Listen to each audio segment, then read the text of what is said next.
So this is the wrapping up of this tutorial series.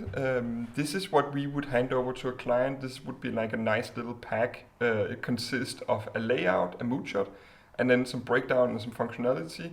And then of course the mirror board with a lot of thoughts that we would share with a client. So this is shareable with a client, so it would be quite easy to showcase this and then all the talking points that we've been through, all the thoughts and all the ideas, because a lot of the value is in the thoughts actually. And Most also, of the value. Yeah, it depends on the client as well, like how much time do they have to be part of the process as well.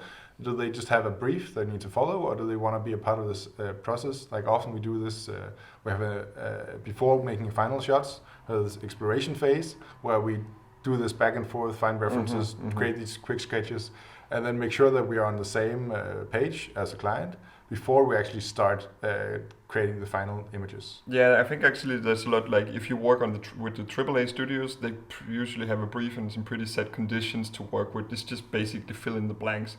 But when you work with a studio or maybe AAA studios, you get to be much more part of the creation process because nothing has been set that much. Like if you come in early in the process, that's quite fun because you can really get creative together with the team, and they usually have a lot more time with you to spend. Like you can sit down with the art director and really like nail some of these things, and then you can contribute with a lot of value in that process. But if you work with the AAA, it's like you get gray boxes and just fill in the blanks usually. So yeah, I mean it's also about like what you want to work with. Like if you just want to fill in blanks, then AAA, I guess.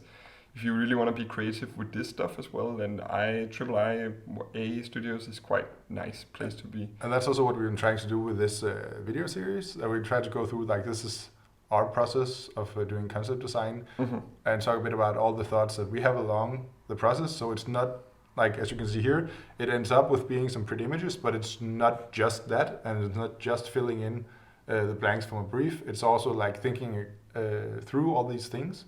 And of course, often we would base that on something from the client. Now we based it on our own ideas, but the idea is that it's not just what you see here. It's also all the 3D, all the mirror board, all the reference gathering, all the inspiration from other games like this, and all the real world inspiration as well that goes into making these final ideas. It's just not just sitting down, drawing a nice image. It's also doing all the research, doing all the work before you make the final image. Yeah, so like this is the final outcome, but before that there's all these steps to go through, like phase 1, phase 0, phase 1, all these phases that you go through to get to a final result that looks like this.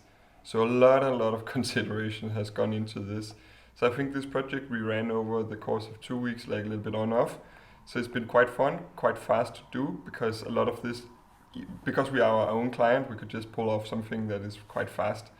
But if you work with a client, there might be like, it usually takes like maybe, I don't know, 3 months, half a year, really to get a good grasp and a feel of what is it that we're doing, what is the defining pieces.